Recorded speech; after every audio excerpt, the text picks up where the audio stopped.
என்னங்க அப்படின்னா சுசீந்திரன் சார் படம் கூப்பிட்டாரு வந்துட்டேன். அவ்வளவு தூரம் என் மேல வந்து நம்பிக்கை அன்பு. 2K என்ன 2K லவ் ஸ்டோரி டைட்டில் சொல்லுங்க பார்க்கலாம். நீங்க சொல்லுங்க 2K லவ் ஸ்டோரி சொல்லுங்க சார். நீங்க அவ்வளவு இங்கிலீஷ்ல மட்டும் எனக்கு தெரியாது சார். 2K லவ் ஸ்டோரி நான் கேட்டேன். முதல்ல 2K லவ் டுடேன்னு ஏதோ 2K லவ் டுடே எல்லாம் வரல, வெறும் லவ் டுடே மட்டும் தான் வந்திருக்கு. 2K லவ் ஸ்டோரின்னு சொல்லி எனக்கு வந்து தெரியாது. நீங்க கூப்பிட்டீங்கன்னு வந்து நடிச்சேன். ஆனந்த் சொல்லலையாடா நீ? எங்க ஆனந்த்? வீடியோ எடுத்துட்டு இருக்கியா? ஆமாடா, ரொம்ப முக்கியம் அது. கண்டிப்பா தெரியாது சார். தெரியாம வந்ததானே என் மேல நீங்க வச்சிருக்க அன்பு, என் மேல வச்சிருக்கக்கூடிய அந்த நம்பிக்கை. லவ்யூனே முதல் படம் நடிக்க வச்சீங்க, அதுக்கு ஒரு 2வது படம் நடிக்க வச்சதுல வந்து எனக்கு ரொம்ப சந்தோஷமா இருக்கு சார். ஓகேண்ணே. உங்களுக்கு ரேக்கிங் பண்ண அந்த பெயிண்ட் கொடுங்க. ஆனா எல்லாம் இப்ப நீங்க 3 பேர் சேர்ந்து எவ்வளவு தூரம் ஆடியன்ஸ் ரசிக்க வைக்க போறீங்கன்னு எனக்கு தான் தெரியும். ஸோ முருகானந்தம் வந்து அசிஸ்டன்டா இருக்கும்போது இருந்து பழக்கம். அவர் சொல்லுவாரு, நம்ம 2 பேரும் அந்த காவேரி கிணறு கிராஸ் பண்ணும்போது பார்த்துட்டே இருப்பேன் சார். ஒரு 3 டைம் கிராஸ் பண்ணணும்னு நினைக்கிறேன். 4வது டைம் பார்த்தா நீங்க எங்கேயோ போயிட்டீங்க. அதுக்கப்புறம் நம்ம ஒரு வீட்டு பக்கத்துலேயே டிஸ்கஷன் போட்டிருந்தோம். அப்போ வந்து முன்னாடி கேட்டேன், என்னங்க உங்கள் வீட்டிலேருந்து ஏதாவது குழம்பு கொண்டு வாங்கன்னு. கொண்டு வரேன் சார். என்னங்க நான்லாம் யார்ட்டையும் வந்து வீட்டுக்கு சாப்பிட வரேன்னு கூட சொல்ல மாட்டேங்க. என்னதான் கூப்பிடுவாங்க நான் பரவாயில்லைங்கன்னு சொல்லுவேன். நான் சாப்பிட வர்றேங்கன்னு சொன்னாலும் கூப்பிட மாட்டேங்கிறேன்னு கேட்பேன். இல்லை சார், அதுக்கு ஒரு காரணம் இருக்கு சார். என்ன காரணமா இருக்குன்னு சொல்லி அப்படியே விட்டுட்டேன். சரி, ஃபர்ஸ்ட் அந்த காரணத்தை சொல்லிடுங்க. அந்த நீங்க ஏன் வீட்டுக்கு என்ன சாப்பிட கூப்பிடலன்னு காரணத்தை சொல்லிடுங்க. அதுக்கப்புறம் படத்தை பத்தி பேசுவோம். எல்லாருக்கும் வணக்கம். எதுக்கு சாப்பிட கூப்பிடலைன்னா, நான் இப்போ அசிஸ்டன்ட் இருக்கும்போது நானும் சுசீந்திரன் சார்லாம் ஒன்றா தான் ஒர்க் பண்ணோம் அப்படின்னு சொல்லிட்டு வீட்டில் சொல்லிட்டேன். அடுத்து ஒரு வெண்ணிலா கபடி பண்ணார் ஹிட்டு, நான்மகளில் பண்ணார் ஹிட்டு. நான் அப்படியே இருந்துகிட்டே இருக்கேன், அசிஸ்டன்டாக இருக்கேன். ஒரு படம் ரிலீஸ் ஆகும்போது வீட்டில் பிரச்சனை நடக்கும். வீட்டில் படம் ரிலீஸ் ஆனாலே பிரச்சனை நடக்குது. இவர் வந்தாருன்னா எவ்வளோ பிரச்சனை நடக்கும். அடுத்து பாண்டி நாடு ஹிட்டு. ஒரு படம் சுசீந்திரன் பேப்பர்ல வந்தாலும் எனக்கு பேரை பார்த்து திரும்பி என்னை பாப்பா. நான் அப்படியே டக்குன்னு பார்க்காத மாதிரி வந்துருவேன். இவர் வேறு ஓயாம படம் பண்றாரு. 2 வருஷம் 3 வருஷம் ஒரு படம் பண்ணாலும் பரவாயில்ல, சரசரசார்னு படம் பண்றாரு சாருங்கிறது வீட்டில் பெரிய பிரச்சனை ஏற்படுத்தினார் இவரு. அதனால நான் கூப்பிட மாட்டேன்னு சொல்லியிருந்தேன். இல்லை, இது வந்து காமெடியா சொல்றேன். மற்றபடி ஒரு தடவை கேட்டாங்க, காமெடியா சொல்றேன். கண்டிப்பா சார். இல்லை சார், அது வீட்டில் கூட சொல்லுவாங்க, நீ யாரை பார்த்து வேகமா நீ படம் பண்ணணும் அப்படின்னு தெரிஞ்சுக்கன்னா சுசீந்திரன் சாரை பாரு, 1-2வது பண்ணியா அப்படின்பாரு. அந்த அளவுக்கு எனக்கு வந்து ஒரு மறைமுகமா என்னோட நண்பராக இருந்தாலும் என்னோட ஒரு குருநாதர் மாதிரி தான் அவரு. இந்த படத்துல நான் நடிக்கிற ரொம்ப சந்தோஷப்படுறேன். ரொம்ப நீ கூப்பிட மகிழ்ச்சி சார். இது மட்டும் சொல்லிடுறேன். இவர் சார் இப்போ நான் வந்து இறங்கியாச்சு, ஒரு கோயம்புத்தூர் இறங்குறேன். மேனேஜர் ஃபோன் பண்ணாரு, 7 மணிக்கு ரெடியாக இருங்க சார் அப்படின்னு. சரி ஓகே, 7 மணிக்கு நான் வந்து ரெடியாக இருந்தேன். எங்கே இருக்கீங்க? ரெடியாக இருக்கேன் சார். ரெடினா ஸ்பாட்டில் காணாமே அப்படின்னு. இல்லை சார், நான் ரூமில் ரெடியாக இருக்கேன். ஐயோ நீங்கள் ஸ்பாட்லேயே ரெடியாக இருக்கணும் அப்படின்னாரு. ஐயோ 7 மணி சார் சரச்சான 7:15 வந்து நின்று பார்த்தா 7:15 உள்ள பார்த்தா பரபரப்பாக இருக்கு, ஆக்ஷன் சவுண்டு கேட்குது. என்னங்க அப்படின்னு. ஏங்க 6:30 ரெடியாகி போயிட்டு இருக்கேன், ஒரு சீன் முடிச்சாச்சு அப்படின்னு. ஐயோ ஓடி வந்தால் கேமரா மேலே உட்காந்துருக்காரு. அந்த அளவு காலையில் ஒரு 7 மணி 6:30 7 மணிக்கெல்லாம் ஷாட் வச்சு அதுலேயும் பார்த்தேன். இப்போ இந்த விஷயத்தை வெளியில் சொன்னாலும் வீட்டில் பிரச்சனை வரும். பாரு எத்தனை மணிக்கு எந்திரிக்கிறாருன்னு. அந்த மாதிரி ஃபர்ஸ்ட் போன உடனே பயங்கர விறுவிறுன்னு நடந்துச்சு. முதல்ல அது வாழ்த்துக்கள் சார். Thank you sir. உங்ககிட்ட ஒரு क्वेश्चन. சொல்லுங்க. டைரக்டர் ஒரு சீக்ரெட் சொன்னாங்க, 10 டேஸா வர்க் பண்ண எங்களாலே ஃபைண்ட் அவுட் பண்ண முடியல. முருகானந்தம் சார், உங்களுக்கு விக்ன்றதை எப்படி சார் மெயின்டைன் பண்றீங்க? சத்தியமா விக் இல்லங்க, உண்மையான முடிங்க. ஆனா முடி பிடிச்சிடுங்கண்ணே. இந்த வருங்க சொன்ன எழுதுறாரு பாருங்க. எவ்வளவு கொலவெறி இருக்கு உள்ளுக்குள்ள. மெதுவா இருந்தாலும் பரவாயில்ல, கொஞ்சம் வேகமாவே எது சொன்னாலும் செஞ்சிருவாப்ல. நல்ல வேலை அண்ணே சட்டையை கட்டி காட்டி விட்டுருவாப்ல. இது ஷூட்டிங் ஸ்பாட்ல கூட நடந்துச்சு சார். ஏதாவது நானும் சிங்கம் எல்லாம் இருப்போம்ல, ஏதாவது ஒன்று சொல்லுவோம். சொல்லிட்டு அண்ணே அதை சொல்லிருந்தேன், ரொம்ப நேரமா பேசி நீங்க சொல்லிருப்பீங்க, பண்ணி பாத்துங்கன்னு. கடைசியா எதை சொல்லக்கூடாதுன்னு கரெக்டா சொல்லுவாப்ல. அதை அண்ணே எதை சொல்லக்கூடாதுன்னே. அதனால இப்ப என்ன நானும் சொன்னேன், சிங்கம் என்ன சொன்னா, அண்ணே அதை சொல்லுங்கன்னு சொல்லுங்க, அப்ப சொல்லாம இருந்துருவாரு. அண்ணே சொல்லிருக்க அப்படி சொல்லாம இருந்துருவாரு. சூப்பரா இப்படி இவரு விட்டாருன்னா மொத்த மறுபடியும் வந்தாரு. 2K லவ் ஸ்டோரியில நிறைய யங்ஸ்டர்ஸோட நடிச்சிருக்கீங்க. இல்ல நீங்க யங்ஸ்டர் தான். ஆமாமா, என்ன கூச்சப்படாம ஆமான்ட்டு 70s தானே நீங்க. 90ஸ்ங்கிற கதாபாத்திரத்தை தான் இவர் நடிக்க கூப்பிட்டேன். அப்புறம் வந்து ஒரு டேட் பிரச்சனைனால வந்து அப்புறம் சிங்கமணி காம்பினேஷன்ல வந்துட்டாரு.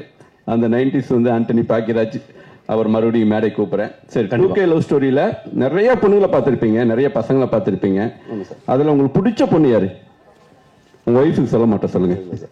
எல்லாருமே நல்லா இருந்தாங்க சார். தனிப்பட்ட மாதிரி இது வேற மறுபடியும் பிரச்சனை பாருங்க. ஏதாவது குடும்பத்துல பிரச்சனை பண்ற மாதிரியே கேள்விகள் இருக்கு. அது தனியா பசங்களை சொன்னா கூட சொல்லிடலாம், பொண்ணுங்க தனியா கேட்டா கூட சொல்லி வராமா அவரு? இடையில இது அது ஞாபகம் வருது சார். போய் எடுக்கிறாங்க சார்ட்டு. ஃபர்ஸ்ட் ஷாட் சார் வந்து எடுத்துட்டு, முருகானந்தம் நீங்க ராமநாதபுரம் மதுரை மாதிரி பேசுறீங்க, கொஞ்சம் கோயம்புத்தூர் பாசை வரணும் அப்படின்னாங்க.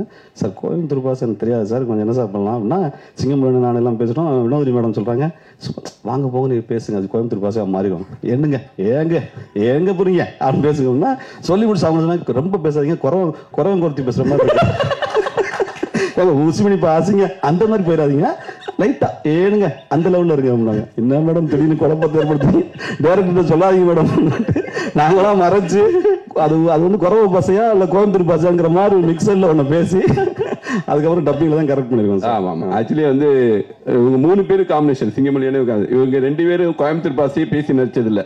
சிங்கமொழியன்னு முருகானந்தம் அண்ணனுக்கு வந்து நாகர்கோவில் பாசை தவிர எதுவும் தெரியாது. நம்ம ஏஐ வந்திருக்காங்களா சரியா வரலையா? அண்ணன் எல்லாம் வந்து இந்தியன் 2 படத்துக்கு பயன்படுத்தின ஏஐ டெக்னாலஜி பயன்படுத்தி தான் கோயம்புத்தூர் ஸ்லாங்கே பேச வச்சிருக்கோம். அது கடைசி வரைக்கும் அது அண்ணன்ட்ட வராதுங்கிற எனக்கு நம்பிக்கை இருந்தாலும் வந்து அந்த ஸ்லாங் வந்து படத்துடைய அந்த அத்தன்டிக்காக அவ்வளவு டெக்னாலஜி எல்லாம் பயன்படுத்தியிருக்கோம். பட் கோயம்புத்தூர் ஸ்லாங் வந்துருச்சு. ஏன்னா 2-3 பொண்ணுகிட்ட பேசிட்டே இருந்தீங்களா, அப்படியே வந்துருச்சு. யாருக்காவது தேங்க்ஸ் சொல்ல விரும்புறீங்களா? இல்ல சார், உங்களுக்கு தான் சார் தேங்க்ஸ் சொல்லணும். Thank you sir. பேமெண்ட் வந்துருச்சுல? வந்துருச்சு. மற்றபடி ப்ரொடியூசர்ஸ், கேமராமேன், எல்லா ஆர்டிஸ்ட், டெக்னீஷியன் எல்லாருமே சூப்பராக இருந்தாங்க சார். எல்லாம் சேர்ந்து ஒர்க் பண்ணுறது ரொம்ப சந்தோஷம். ஹீரோ வந்து உண்மையிலே அப்படியே ஒரு பக்கத்து பையன் மாதிரி பேசிக்கிட்டு ஜாலியாக அந்த ஒரு நட்பு இருந்துச்சு. நான் தேங்க்யூ, நல்லா வருவீங்க நண்பா, பெரிய ஹீரோ வருவீங்க, மனதார வாழ்த்துக்கள் நண்பா. அண்ணன் வந்திருக்காங்க, ராமராஜன் வந்திருக்காங்க, ஆசீர்வாதம் பண்ணுங்க சார் அவருக்கு. கண்டிப்பாக ப்ரொடியூசர் நல்லபடியாக அந்த படம் இந்த ஒரு வார்த்தை சொன்னாங்க சார், இந்த படம் ஹிட் அப்படின்னாங்க. என்னதான் இருந்தாலும் எக்கனாமிக்கலாக படம் போனாதான் அதுன்னு. நீங்கள் நல்ல பெரிய நிறைய படம் பண்ணுவீங்க பிரதர். ஏன்னா ஒரு டைரக்டர் கம் ஆர்டிஸ்ட், இந்த படத்துடைய விஷுவல்ஸ் பாத்தீங்களா? ஆமாம் சார். அதை பத்தி சொல்லாமே. சூப்பராக இருந்துச்சு சார். கேமராமேன் அதான் 7 காலுக்கு நீங்கள் ஷாட் வச்சா அவர் 6 காலுக்கே வண்டியில் ஏறி உட்காந்துருப்பாப்புல கிரேனில். அந்த அளவான உழைப்பு. ரெண்டாவது ஒரு ஃப்ரேமும் நான் டப்பிங் போயிருக்கும்போது பார்த்துட்டு சார் எல்லாம் டிஏலாம் முடிச்சுட்டு டப்பிங் கொண்டு வந்தீங்களா சார்னு கேட்டேன். இல்லை இனிமேல் தான் டிஏலாம் பண்ண போகிறோம், சும்மா ரா ஃபுட்டேஜ் அப்படிங்கிற மாதிரி சொன்னாங்க. அவ்வளவு டீட்டெயிலாக இருந்துச்சு சார். சரி, பெரிய கேமராமேன் வருவீங்க சார், சூப்பரா இருந்துச்சு. இம்மான் அப்பா வந்திருக்காரு. அதே மாதிரி சாங்ல வந்து இம்மான் அப்பா வந்திருக்காரு. அண்ணன் எனக்கு தெரியும் அவரை. இல்ல அதான் பாடம் இம்மான் சார் பத்தி சொல்லணும்ல சார், தெரியணும்னா செம்ம பாட்டு சார். அதுல அந்த குறிப்பிட்ட அந்த லிரிக் வந்து விட்டு கொடுன்னு ஒரு வரி வந்துச்சு. அந்த வார்த்தை ரொம்ப விட்டு கொடுப்போது கெட்டு போவதுங்கிற மாதிரி வார்த்தை ரொம்ப பிடிச்ச வார்த்தை எனக்கு. அதுவும் அந்த பாட்டுல வர்றது வந்து சூப்பரா இருந்துச்சு. அவர் பேர் என்ன தெரியுமா? தெரியும் அவரு. சொல்லுங்க 96 லிரிக் ரைட் தான் சொல்லுங்க. அந்த விட்டு கொடுத்து அதெல்லாம் ஓகே, அவர் பேரை சொல்லுங்க. நண்பா சாரி சொல்லுங்க. கார்த்திக் தெரியும் 96 பாட்டுங்கிறது எவ்வளவு பயங்கரமா ஞாபகம் வச்சிருக்கேன். உங்களை விட அந்த வரிகள் எனக்கு ஞாபகம் இருக்கு. உங்களுக்கு முகவரி அந்த பாடல் தான். என்ன சொல்றீங்க? படம் ஞாபகம் இருக்கு, உங்களுக்கு தெரியாதுன்னு சொன்னா எப்படி இருக்கும் டைரக்டர் அவங்களுக்கு? நீங்க லிரிக் ரைட்டர் பேரை நான் வச்சா தான் நாளைக்கு டைரக்டா இருக்கும்போது அந்த அந்த லிரிக் ரைட் 96 வேற யாராவது அந்த உமா பாரதி கூப்பிட்டு ஐயோ இவங்கள்ட்ட கூப்பிட்டோமே, சரி வேற வழி இல்லாம அவங்களுக்கு கார்த்திகனை தான். ஓகே, அடுத்த படத்துக்கு டைரக்ட் பண்ணும்போது கூப்பிடணும் கண்டிப்பா. ஓகே, இப்ப டப்பிங் இருக்கு, அப்படி நீங்க கிளம்புறீங்களா? வீட்டுக்குலாம் போக கூடாது, அப்படியே வந்துடுறேன். அப்படியே வர வேணாம், அப்படியே நீங்க போலாம். சரி, யாரு கூட வர போறீங்க? டேய் வண்டியில ஏற்றி அனுப்புங்கடா. ஓகே, நன்றி, தேங்க்யூ சார். பத்திரிகை நண்பர்கள் எல்லாருக்குமே ரொம்ப நன்றி. இதில் வந்து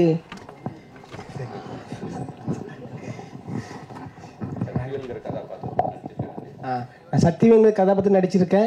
ரொம்ப சந்தோஷமாக இருக்குது எனக்கு. ஏன்னா நான் வந்து படத்தில் வந்து நடிக்க வந்தது நான் ஒரு பெரிய விஷயமா நினைக்கிறேன்னா, ஏன்னா நான் சார் ராமராஜ் சார் படம் ரொம்ப அதிகமாக பார்த்துருக்கேன்னா, எனக்கு நான் ஒரு நிகழ்ச்சியில் கூட நம்ம சாருடைய ஹீரோவை பண்ணுற ஐடியா இருக்கேன்னு இல்லை காமெடியா சார் வேஷம் ஒன்று போட்டிருக்கேன். அதில் எனக்கு ரொம்ப ஒரு வரவேற்பு கிடைச்சிச்சு. எனக்கு அது சந்தோஷமாக இருந்துச்சு. எல்லா நடிகர்களுக்கும் வாழ்த்து. 2013 வந்து ஆதலால் காதல் செய்வீர் மேனேஜர் ஃபோன் பண்ணி கூப்பிட்டாரு, இந்த மாதிரி ஒரு கேரக்டர் இருக்குன்னு. வந்து அங்கே வந்து உட்காந்துருந்தேன் அவங்க ஆஃபீஸில், வலசரவாக்கம்ல இருந்தது அப்போ. நீங்கள் வந்தீங்க, அப்படியே யோசிச்சிட்டே ஆஸ் யூஷுவல் உங்கள் பாணியில் வந்தீங்க. வந்துட்டு எங்கிட்ட முதலியே அசிஸ்டன்ட் டைரக்டர் சொன்னார், என்ன கேரக்டருங்கன்னு கேட்டேன். துளசி மேம் கேரக்டர். ஆக்சுவலாக தெரிச்சு ஓடிட்டீங்க. இல்லை, நான் அதான் உங்கள்கிட்ட சொன்னேன், சார் நான் மதர் கேரக்டர் பண்ணுறதுல ஓகே பாய் அப்படின்னு போயிட்டீங்க. அதுக்கு மேலே பேசுறதுக்கு என்ன இருக்குது? அதுக்கப்புறம் 2020 கோவிட் டைம்ல என்னடா பேங்க் பேலன்ஸை பார்த்துட்டே இருந்தேன், என்ன ஒண்ணுமே வரலையே அப்படின்னு. கடைசியில பார்த்தா ஈஸ்வரன் கூப்பிட்டு, உங்களுக்கு அது ஞாபகம் இல்லைன்னு எனக்கு ஞாபகம் இல்லாதெல்லாம் கூப்பிட்டீங்கன்னு நினைக்கிறேன். சத்தியமா நான் அதில் ஒரு செம்மையான கேரக்டர் கொடுத்தீங்க. ஐ திங்க் அப்புறம் வந்து ஆஸ் யூஷுவல் எல்லாரும் மாதிரியும் நானும் வந்து உங்களோட கம்பெனி ஆர்டிஸ்ட் ஆகிட்டேன்னு நினைக்கிறேன். இந்த படத்துக்கும் எனக்கு கால் பண்ணி ஒரு சுசீந்திரன் சார் அப்படின்னாங்க. ஓகே நான் வந்துடுறேன், டேட் மட்டும் சொல்லுங்க. கேட்டுக்கப்பா அம்மா கேட்டு பண்ணுவாங்களான்னு ஞாபகம் இல்லை நினைக்கிறேன். மீனாட்சி அவங்களுக்கு வந்து நான் அம்மாவா பண்ணியிருக்கேன். ஸோ பிரபு சார் காம்பினேஷனில் கோபிநாத் அவர்களுடைய அண்ணன், அந்த நாங்கள் 2 பேரும் அப்பா அம்மாவாக பண்ணியிருக்கோம். ரொம்ப சூப்பரான விஷயம் சார். என்னென்னா எனக்கு வந்து சாரோடைய நடிக்கிறது வந்து யூனிட்டே ரொம்ப இனிமையாக இருக்கும். நான் உங்ககிட்ட ஒரு கேள்வி கேட்கணும் சார். 6:30 மணிக்கு எதுக்கு சார் ஃபர்ஸ்ட் ஷாட் வைக்கிறீங்க? அந்த சன் லைட் இருக்குதுங்களா, அந்த சன் லைட்ல உங்களை அழகா காமிக்கிறதுக்காகத்தான் நானும் கேமராமேனு கஷ்டப்படுறோம். இல்லை உண்மையிலுமே கேமராமேன் சரியும் நான் சொல்லணும். ஏன்னா இன்னைக்கு சார் நல்லா பாருங்க, நான் மேக்கப் போடாமல் வந்திருக்கேன், வெறும் பவுடர் பேட் மட்டும். ஏன்னா போட்டு எனிவே ஒன்றும் பிரயோஜனமே கிடையாது, அழிச்சு விட்டுருவாரு. அதனால அவர் வந்து ரொம்ப நேச்சுரலாக தான் நான் எல்லாருமே நாங்கள் பண்ணியிருக்கோம். சுசி சாரோட வந்து ரொம்ப இனிமையான அனுபவம். இதுலேருந்தே தெரியும் அவர் வந்து ரொம்ப எஃபர்ட்லெஸ்ஸாக இருந்தது சார் உங்க கூட ஒர்க் பண்ணுறது. அந்த கதையை வந்து நீங்கள் சொல்கிற விதம் அதுலேயே நமக்கு வந்து உள்வாங்கிடுவோம். அவர் நீங்கள் வந்து இப்போ அந்த டெரரா மிரட்டுற மாதிரிலாம் அதெல்லாம் வந்து அவங்களுக்கு தெரியாது, சிரிச்சுட்டே இருப்பார். நல்லா சாப்பிட்டோம், ப்ரொடியூசர் சாப்பிட்டோம், ஒன்றா உட்காந்து டெய்லி வந்து அட்லீஸ்ட் ஒரு 3 வந்துடும். ப்ரான், அப்புறம் வந்து எல்லாமே சொரா போட்டு எல்லாம் வந்துடும். அதனால நல்ல பிரமாதமான ஹாஸ்பிட்டாலிட்டி நன்றி. ப்ரொடக்ஷன் அதே மாதிரி முருகேசன் சார், கோபி சார் 2 பேருக்கும் நன்றி. அண்ட் முக்கியமாக வந்து ப்ரொடியூசர் சொல்லணும். நான் வந்து பல பேசியிருக்கேன், இந்த மீடியா நண்பர்கள் எல்லாருக்கும் தெரியும். பேமெண்ட் வரல நான் பேசிட்டே இருப்பேன். 10 நாள், நான் 9 நாள் தான் சார் நடித்தேன். 10 நாளைக்கு பேமெண்ட்டை போட்டு விட்டாரு. அவருக்கு தெரியாது, முருகேசன் சாருக்கும் தெரியாது. அதுக்கப்புறம் நான் சொல்கிறேன், சார் நீங்கள் எல்லாம் கொடுத்துட்டீங்க, அட்வான்ஸ் ஒன்று கொடுத்தீங்க ஞாபகம் இருக்கா? ஓ ஆமாம்ல, சரி அதை வேணால் அனுப்பிச்சி விடுங்க. அப்புறம் ஒரு வாரம் அவரே மறந்துட்டார். அப்புறம் திருப்பி நான் அவருக்கு முருகேசன் சாருக்கு ரிமைண்ட் பண்ணுறேன், சார் ஒரு பேமெண்ட் இருக்குது சார், அதை போட்டு விட்ருங்க இவர் அப்படின்னாரு. ஹலோ சார் வணக்கம், சாமானியன் படத்தை நான் பண்ணிருக்கேன். அப்புறம் ஹீரோ வந்து ஃபஸ்ட்டு ஒரே ஒரு சீனோட அவரோட நடிக்கும்போது எனக்கு கொஞ்சம் அவர்கிட்ட ஒரு நர்வஸ்னஸ்ஸாக அவர் இருக்காரோ அப்படின்னு நினச்சேன். அப்புறம் தான் தெரிஞ்சது அவர் கொஞ்சம் ஷை டைப்பு, அதுதான். அப்புறம் அதுக்கு இல்லையா, அதுக்கப்புறம் புரிஞ்சுது அவர் அந்த மாதிரி ஷை டைப்பே கிடையாது, எல்லாரோடையும் ரொம்ப சகஜமாக பழகினார். ப்ளஸ் நீங்கள் இப்போ பார்த்துருப்பீங்க, ரொம்ப கேமராக்கு வந்து ரொம்ப camera friendly and he became very very comfortable with the camera through the of course என் பொண்ணாக நடித்தவங்க. And she is a very intelligent and hard working actor. 2K love story போகும்போது ஒரே ஒரு சின்ன பதஷ்டம் மட்டும் இருக்கும். சார் எப்போ பார்த்தாலும் எனக்கு ஆடி மோடு இருந்தாக்கா அதை ஃபஸ்ட்டு எடுத்துடலாமான்னு தான் யோசிப்பாங்க. அது இருந்துட்டு போட்டுமே சார்னா, இல்லை எடுத்துருங்க அப்படிம்பார். இவர் சொன்னால் அதுக்கப்புறம் நான் யோசிக்கிறதுலாம் கிடையாது, அடுத்தவங்கள்ட்ட போய் பதில் சொல்கிறதுங்கிறது அப்புறம் பார்த்துக்கலாம், இவர் சொல்லிட்டா செஞ்சுருவோன்ட்டு எடுத்துருவேன். இந்த தடவையும் அதே ஒரு டென்ஷனோடு தான் போனேன். ஆனால் ஒரே ஒரு சேஞ்ச் தான் பண்ணார், ஃபுல்லாக பிளாக் பண்ணிவிடுங்க, கொஞ்சம் கூட கிரே வெளில தெரியக்கூடாதுன்னாரு. அது ஒன்று தான் பெரிய ரிலீஃப். ஏன்னா அதுக்கப்புறம் கண்டினியூஸாக எனக்கு கொஞ்சம் கண்டினியூட்டி இருந்தது. ஸோ அகெயின் சார் சொன்ன மாதிரி இவர் எப்போ கூப்பிட்டாலும் அடுத்த செகண்ட் எப்போ சார் வரணும், எங்கே வரணும். ஏன்னா நான் அதில் அந்த ஒரு கேரக்டர் அது கொடுத்தது வந்து என்னை எங்கே எல்லாமே கூப்பிட்டு போச்சு. அது இன்ஃபேக்ட் என்ன தெலுங்கில் மிகப்பெரிய ஒரு பொசிஷனுக்கு அது கொண்டு போகிறதுக்கு நான்மானெல்லாம் அங்கே சூப்பர் ஹிட், நான் பேர் சிவான்னு அங்கே ரிலீஸ் ஆகிருக்கு. அது எனக்கு தெரியாது. நாங்கள் இப்போ நடிக்க போகும்போது போகிற இடத்துலலாம் நிறைய பேர் செல்ஃபி எடுப்பாங்க. நம்ம எங்கடா ஒன்றும் தெலுங்கில் படமே நடிக்கல, அதுக்குள்ளே செல்ஃபி எடுக்கிறாங்க ஏர்போர்ட்டில், மாலில் அப்படின்ட்டு. அதுக்கப்புறம் தெரிஞ்சது என்னன்னாக்கா அந்த நான் பேர் சிவான்னு அது மிகப்பெரிய சக்ஸஸ் ஆகிருக்கு அதனாலன்ட்டு. ஸோ சார் கூட ஆரம்பித்த அந்த பயணம் தொடர்ந்துக்கிட்டே இருக்கும், தொடர்ந்துக்கிட்டு இருக்கு. ரொம்ப சந்தோஷமான பயணமாகவும் இருக்கும். ஒரு தடவை அங்கே போகும்போதும் ஒரு ஸ்கூலில் போய் என்னென்னே கரெக்ஷன் பண்ணிக்கிற மாதிரி தான். ஏன்னா நடுவில் கொஞ்சம் லேடு பேக்காக எங்கேயாவது இருப்போம். இந்த ஸ்கூல் போகும்போது அது நடக்காது. இதோ நம்ம ஆந்தோனி சார் சொன்ன மாதிரி 6 மணி 6:30 மணி, ஆனால் எனக்கு பழகிடுச்சு அது. இவர் கூட பாண்டி சார் கூடலாம் எனக்கு அது பழகிடுச்சு. ஏன்னா அந்த ஒரு பரபரப்பு இருந்துக்கிட்டே இருக்கும் அந்த மார்னிங் ஹவர்ஸில். ஒரு சீனை முடிச்ச திருப்தியோடு தான் டிஃபன் சாப்பிட உட்காடுறது, அந்த ஒரு கல்ச்சர். அது ரொம்ப சந்தோஷமான கல்ச்சர். நான் சொல்லணும்னு நினச்சது அவரே சொன்னார். அவர் ஒரு எக்ஸ்ட்ரா ஷாட் கூட எடுக்க மாட்டார். உங்களுக்கு ஏதாவது எக்ஸ்ட்ரா ஃபுட்டேஜ் வேணும், நாளைக்கு எதாவது இன்டர்வியூக்கு எதாவது வேணும்னா கூட எனக்கு தெரிஞ்ச அவர்கிட்ட இருக்காது. சீன்லேருந்து தான் வேணால் எடுத்து கொடுக்க முடியும். ரொம்ப ஈஸி ஆர்டிஸ்ட் ஒர்க் பண்ணுறது. 8 ஆங்கிள் எடுக்கிற வேலையெல்லாம் கிடையாது. அவருக்கு பிடிச்ச ரொம்ப எனக்கு எப்படி சொல்லணும்னா சார் உங்களுக்கு முடிச்சு நீங்கள் போகலாம் பாரு மத்தியானமே. என்னடா நம்ம இன்னைக்கு ஃபுல்லாக இருக்கும்னு நினச்சிட்டு வந்தோம், வீட்டுக்கு போனோம்னா யூ வென்ட் ஃபார் ஷூட்டிங் போய் you came back for lunch அப்படிம்பாங்க. ஏன்னா இவர் அனுப்பிச்சி விட்டுருப்பார் நீங்கள் போங்கன்ட்டு. இன்னொன்று sir it is over for me you should eat and there and come. நான் எதுவும் சரியாக பண்ணவே இல்லையேம்பாங்க. அது மாதிரி கொஞ்சம் நிமிஷம் எல்லாம் சார் கூட நடக்கும். முடிச்சு சார் நீங்கள் கிளம்புங்க அப்படின்றவாரு. ஸோ 2K ஒரு கோயம்புத்தூரை இவ்வளோ அழகாக காமிக்க முடியும் அப்படிங்கிறது நான் டப்பிங் போகும்போது சார் சாங்ஸ் எல்லாம் காமிச்சார். ரொம்ப அற்புதமாக இருந்தது. எங்கே சார் லொக்கேஷன்? கோயம்புத்தூர் தான் சார் அப்படின்னாரு. ஸோ அது மாதிரி தேடி தேடி பார்த்து எடுத்துருக்குறாங்க. Jayaveer is got real photogenic face. இங்கே கூலிங் கிளாஸ் போடல. ஏன்னா இப்போ அவரை பார்க்கும்போதெல்லாம் சீனில் சொல்லிட்டு இருப்பேன் கூலிங் கிளாஸ் போட்டுருப்பீங்க, போட்டு நல்லா இருக்கு அப்படிமே. ஸோ அது உங்களுக்கு ஆக்சுவலாக சூட்டும் ஆகுது. So it is fun working with you, fun working with everybody. Sir இருக்கிறாரு எங்களை எல்லாம் லட்சணமாக காமிக்கிறதுக்கு, பளிச்சுன்னு காமிக்கிறதுக்கு.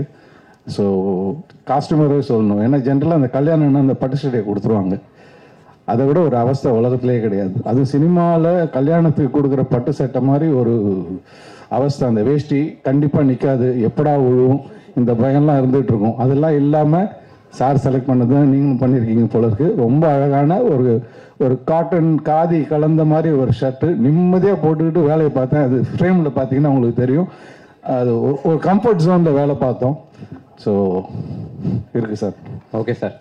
துஷ்யந்த் 2K கிட்ஸ் சார், இந்த படம் வந்து ஒரு ரொமான்டிக் ப்ரீஸி ஃபில்மாக இருக்கும். கர்டனில் நான் ரொம்ப ஒரு ரகடான ஒரு வில்லன் ரோல் பண்ணியிருந்தேன். அதுக்கு அப்படியே ஆப்போசிட்டாக சார் வந்து எனக்கு ஒரு ரொம்ப குவைட்டான ஒரு கேரக்டர் கொடுத்தாரு இந்த படத்தில். ஆக்சுவலாக எனக்கும் ஷூட்டிங் ஸ்பாட் வந்து தான் எனக்கு என்ன கேரக்டர்னே தெரிஞ்சது. எனக்கு ஸ்கிரிப்ட் எதுவுமே தெரில. அப்போலாம் கண்ணாடி கொடுத்தாங்க. அவர் சொல்கிற மாதிரி பாலாசரவணன் சார் வந்தார், இப்படி போயிட்டேன், அவர் இப்படி போயிட்டாரு. ஸோ தேங்க்யூ சார் இந்த சான்ஸ் கொடுத்ததுக்கு. And I'm so happy to be part of this team. Thank you Jagaveer for having us. Thank you producer Vignesh brother. Thank you cameraman sir for showing us அவ்வளோ அழகா. Thank you everybody. சார் உங்கள்கிட்ட ஒரு கேள்வி. ஒரு தயாரிப்பாளர் நீங்கள் ஏன் உங்கள் பையனை வச்சு ப்ரொடியூஸ் பண்ணலை? பையன் போராடிட்டு இருக்கான் 10 வருஷமா ஹீரோ ஆகிறதுக்கு. Correct sir. கரெக்டான ஆன்சர் வேணும் எனக்கு. சார் அவன் அந்த தொந்தரவு எனக்கு கொடுக்கவே இல்லை சார். ரொம்ப நிம்மதி சார். என்னை வச்சு படம் எடு அப்படின்னா ஒரு தர்ம சங்கடமான சூழ்நிலையே. ஒரு நல்ல பையன் உண்மையிலே அந்த தொந்தரவு கொடுக்கல. தானா தேடி போற அப்படி எங்க வாய்ப்பு கிடைக்குதோ நீங்க சொல்லும் போது நீங்க அனுப்பிச்சு விடுங்க பையனாரு. சார் சந்தோஷமா அனுப்பிச்சு விடுறேன், நல்ல ஸ்கூலுக்கு வரோம் அப்படின்னு சொல்லி தான் அனுப்பிச்சு விட்டேன். அது மாதிரி அங்கங்க ஏதோ ஒரு வாய்ப்பு கிடைக்கும் போது ஒரு 10 இடத்துல தட்டு மாதிரி வந்தாக்க சினிமாவும் தெரியும், அந்த ஃபீலும் வரும். உண்மையிலே என்ன அது மாதிரி ஒரு தர்ம சங்கடமான சூழ்நிலையில் விடாமல் இருக்கிறது இவனுக்கு ஆக்சுவலாக தேங்க்ஸ். ஆனால் தெரியும் அவனுக்கு நான் எப்படியும் அப்படிலாம் பண்ண மாட்டேன். So it's peaceful sir. சுந்தரவே இல்லை. சூப்பர். இவர் தான் இந்த படத்துடைய ஹீரோ, விழாவுடைய நாயகன் ஜெயவீர். கப்பன் காலில் விழா. அதே என்னோட கால எல்லாம் வந்துட்டு சொன்னேன் பாத்தீங்களா? கால விழுன்னு சொன்ன டக்குன்னு காலில் விழுந்துட்டான். இதுதான் என்னுடைய ஹீரோ. என்ன சொல்றோமோ கண்ணை மூடிட்டு செய்வான். இந்த படத்திலேயே நான் வந்து என்னை ரொம்ப சிரமப்படுத்தினது இவன் தான். ஏன்னா நான் கொஞ்சம் சரி நடிக்க வச்சிடலாங்கிற நம்பிக்கையில் ஃபர்ஸ்ட் நாள் நடிக்க வச்சேன். ஐயோ மாட்டிக்கிட்டோமே. அப்புறம் மொத்த வித்தையும் இறக்கி தேத்திட்டானா. தேத்திட்டல தெரியுது, கண்டிப்பா தெரியுது. ஸோ ஃபர்ஸ்ட் நாள் செம்மொழி பூங்கால ஷூட் பண்ணோம். ஸோ அது மொத்த ஃபுட்டேஜை தூக்கி ஓரம் போடு. அதுக்கப்புறம் 20 நாள் அடிச்சு ப்ராக்டிஸ் பண்ணி ஜெகவீர் ஃபர்ஸ்ட் வந்து பிரதர் ஏன்னா இவர் மூலமா தான் ப்ரொடியூசர்லாம் வந்தாங்க அப்படின்ட்டு சரி ஒரு பிரதர் அப்படிமே. சார் நீங்க ஜெகவீர்னே கூப்பிடுங்க சார். இல்ல பரவாயில்ல, ஒரு டைம் பிரதர்னு கூப்பிட்டுட்டேன், அப்படியே கூப்பிட்டுருவோம். அண்டு பிரதர்னு. அப்புறம் 2வது நாள் ஷூட்டிங் போகும்போது டேய் ஜெயவீர் நான் என்ன சொன்னேன், நீ என்ன பண்ணிட்டு இருக்க? அட்டி வாங்க போற, அட்டி பிரிக்க போறா, அட்டி மண்டை பழந்துனா. அப்படியே போய் ஃபைனலா வந்து டேய் எனக்கு அதிகபட்சம் கோவம் வந்துச்சுன்னா யூஸ் பண்ற வார்த்தை முட்டா, நான் என்ன சொல்றேன் நீ என்ன பண்ணிட்டு இருக்க அப்படி பார்த்தா அப்படி வா ஆனா சார் நீ திட்டுங்க சார், உங்களுக்கு உரிமை இருக்கு சார், நீங்க என்னுடைய குரு சார் அப்படின்ட்டு முழுக்க ஒரு ஒயிட் பேப்பர் மாதிரி என்னை அவரை வந்து என்கிட்ட நம்பி ஒப்படைச்சாரு. நிச்சயமா தமிழ் சினிமாவில் எப்படி வந்து விஜய் சேதுபதி வந்து ஒரு டவுன்லேருந்து மேலே வந்தாரோ அப்படி டவுன்லேருந்து ஒரு மேலே வரக்கூடிய ஒரு ஹீரோ. ரொம்ப பேஷனான ஒரு பையன். இவருடைய காரைக்காலில் பிறந்து அங்கேருந்து ஒரு 8 டிவிஷன் மேட்ச் கிரிக்கெட் பிளேயராக விளாண்டு அதுக்கப்புறம் குடும்ப சுமை காரணமாக கிரிக்கெட்டை விட்டுட்டு ஆஸ்திரேலியா போய் அங்கே 15 வருஷம் அவர் மேனேஜர், சேல்ஸ் அண்ட் மார்க்கெட்டிங்கில் மேனேஜராக ஒர்க் பண்ணார். பட் அந்த கிரிக்கெட் பேஷன் அவர் விட்டு போகலை. தென் அங்கே இருக்கக்கூடிய பெர்த், சிட்னி, அந்த மெயின் பெரிய கிளப்ல எல்லாம் அவர் வந்து பிளேயராக விளாண்டுட்டு இருந்தார். அந்த டைம் ஆஸ்திரேலியாவுக்கு எந்த டீம் போனாலும் இவர் வந்து ஸ்பின் பவுலர். இவர் தோனி, விராட் கோலி, ரோஹித் சர்மா, எல்லா சேவாக்கிலேருந்து எல்லாருக்கும் பவுலிங் போட்டிருக்காரு. எல்லா பிளேயரோடையும் அந்த ஒரு சக்சஸ் இருக்கவங்களை பக்கத்துல இருந்து பார்க்கறது இருக்குல்ல சார். எல்லா சக்சஸுக்கு காரணம் அவங்க அவ்வளோ ஹார்ட் ஒர்க் பண்றாங்க சார். நாங்க வந்து நெட் ப்ராக்டிஸ் பவுலிங் போட போவோம். நாங்க 6 o'clock பண்ணோம்னா அவங்க 5:30க்கே இருப்பாங்க சார். ஸோ அவங்களுடைய பேஷன் தான் வந்து அவங்களுடைய சக்சஸுக்கு காரணம் அப்படின்னு சொல்லிட்டே இருப்பா அப்படி. ஸோ அந்த பேஷனோட நிறைய ஹார்ட் ஒர்க் இந்த படத்துல போட்டிருக்கா அப்படி. ஐ திங்க் சூரி, விஷ்ணு மாதிரி நான் நிறைய ஹீரோக்களை அறிமுகப்படுத்தியிருந்தாலும் ஜெய்வீர் எனக்கு எப்பயுமே ரொம்ப ஸ்பெஷல். ஐ திங்க் இவர் வந்து இன்னும் 10 வருஷம் கழிச்சும் கூட எப்படி சூரியன் மேல ஒரு விசுவாசமா இப்போ வரைக்கும் நன்றியோட இருக்கா அப்படியோ அப்படி ஜெகவீர் இருப்பாரு அப்படின்னு நான் நம்புறேன். உங்களுடைய உரையை ஆற்றலாம். தமிழ்ல தான் பேசணும். மைக்கை வச்சுட்டு பேசணும். கடவுளுக்கு நன்றி. வந்து இந்த பிஸி ஷெடியூலில் இங்கே வந்திருக்க மீடியா டீமுக்கு அனைவருக்கும் மிக்க நன்றி. அப்புறம் என்னோட நடித்த கோ ஆர்டிஸ்ட், டெக்னீஷியன்ஸ் எல்லாருக்கும் மிக்க நன்றி. எங்கள் வீட்டில் சித்தப்பா ஒருத்தர் இருந்தார். அவருமே ப்ரெஸ் சைடில், மீடியா சைடில் இருந்தவர் தான். அவர் அடிக்கடி சொல்லுவார், ப்ரெஸ் அண்ட் மீடியா நினச்சா ஒருத்தவங்களை 0லேருந்து ஹீரோ ஆக்கலாம், ஹீரோவில் இருக்கவங்களை 0 ஆக்கலான்னு அவர் எழுதி கொடுத்தாரு இந்த டைம். இல்லை, இது அவர் அடிக்கடி சொல்லுவார் சார். அவர் இறந்துட்டார். அவரோட ஆசீர்வாதம் எனக்கு இருக்குன்னு நினைக்கிறேன். இங்கே இந்த படத்தை பார்த்தீங்கன்னா எல்லாமே இயற்கையாக அதுவாக நடந்த ஒரு விஷயம். சார் சொன்னமே, சார் நிறைய சொல்லிட்டாங்க. நிறைய விஷயங்கள் எல்லாம் மூவி பற்றி பகிர்ந்துக்கிட்டதுனால நான் இப்போ ஸ்ட்ரைட்டாக என்ன சொல்லுவேன்னா, எல்லாருமே இளைஞர்கள் பட்டாளமாக இந்த படத்தில் நடிச்சிருக்காங்க. ஒரு கம்ஃபர்டபுளான ஒரு சுச்சுவேஷனில் இந்த படம் நடந்துச்சு. எல்லோரும் என்ஜாய் பண்ணோம். ஸோ இந்த படமும் கண்டென்ட்டும் நல்லா இருக்குது, சூப்பராக வந்திருக்குது. சார் எங்களெல்லாம் நீ சொன்ன மாதிரி தேத்தி கொண்டு வந்திருக்கிறாரு. ஆனால் படம் ஓவராலாக சூப்பராக கமர்ஷியலாக இருக்குது. முதலுக்கு மோசம் இல்லாமல் படம் வந்தாலே போதும், வரணும், படம் ஓடணும், மக்கள் நல்லா பார்ப்பாங்க. மாட்டுக்கருத்து இல்லை. நன்றி, வணக்கம்.